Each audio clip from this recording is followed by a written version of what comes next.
আসসালামু আলাইকুম। আমাকে ক্ষমার দৃষ্টিতে দেখবেন।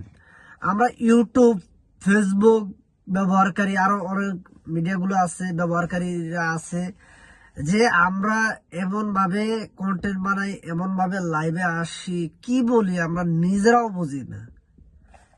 একটা যে শিক্ষণীয় বিষয় হয়, এই শিক্ষণীয় বিষয়টা আমরা কিন্তু উপস্থাপন করতে পারতেছি না। তোমাদের মনে রাখতে বুঝতে হবে যে ভিডিওগুলো বানাচ্ছি আর কোন ভিডিওগুলো মানুষের নিচ্ছে। মনে রাখবে, কেউ তোমার খারাপ জিনিসটা মজার ছলে দেখবে, কেউ খারাপ চোখে দেখবে। বাট তোমার বিবেক বিবেচনা বিচার করে করতে হবে, ভালো কন্টেন্ট তোমার বানাইতে হবে। আমরা আজ ভালো কন্টেন্টের জায়গায় পাগল হয়ে জায়গা যে লাইভ করি, লাইভের মাঝে যে কি বলি নিজেরাও বুঝতে পারতেছি না। মনে রাখতে হবে তোমার জীবনটা এমন ভাবে গড়ে উঠাও যে টাকায় তোমার পিছে ছুটবে, টাকার পিছে তুমি ছুটা লাগবে না। টাকার পিছে তুমি ছুটতে গিয়া তোমার পরকাল তুমি ভুলে যাচ্ছ। টাকার পিছে ছুটতে গিয়ে তুমি কি বলতে চাচ্ছ সবকিছু হারিয়ে যাচ্ছে। তোমরা এখনো বুঝতে পারতেছো না।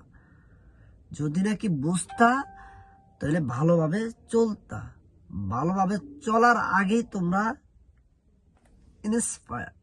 তোমাদের যে খারাপ কাজগুলো আছে এগুলা করার জন্য তোমাকে উদ্বুদ্ধ করা হয়। এগুলার থেকে বিরত থাকতে হবে, ভালো কাজের সঙ্গ দিতে হবে, খারাপ কাজকে অ্যাভয়েড করে চলতে হবে।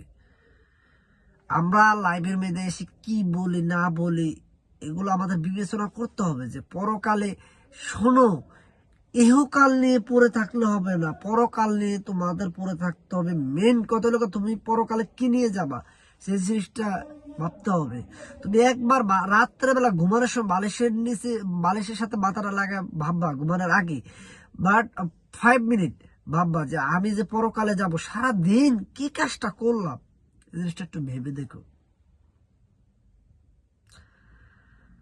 আমরা আজ ভাবি দেখা আমরা বেপথে চলে বেশি, খারাপ কাজগুলোকে বুকে ধারণ করি বেশি। মনে রাখতে হবে তোমাদের যে খারাপ কাজের সঙ্গে দিবে অনেক লোক, ভালো কাজের সঙ্গ কেউ দিবে না। তোমাকে খুব সীমিত লোক পাবা।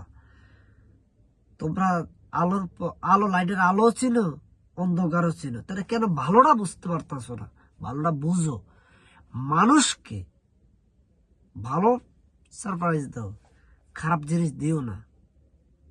আর আমার ওই পদ্মার আর মা বোনদেরকে বলছি, আর আমার বলার মতো আর ভাষা নাই। সবাই ভালো থাকবেন। আসসালামু আলাইকুম।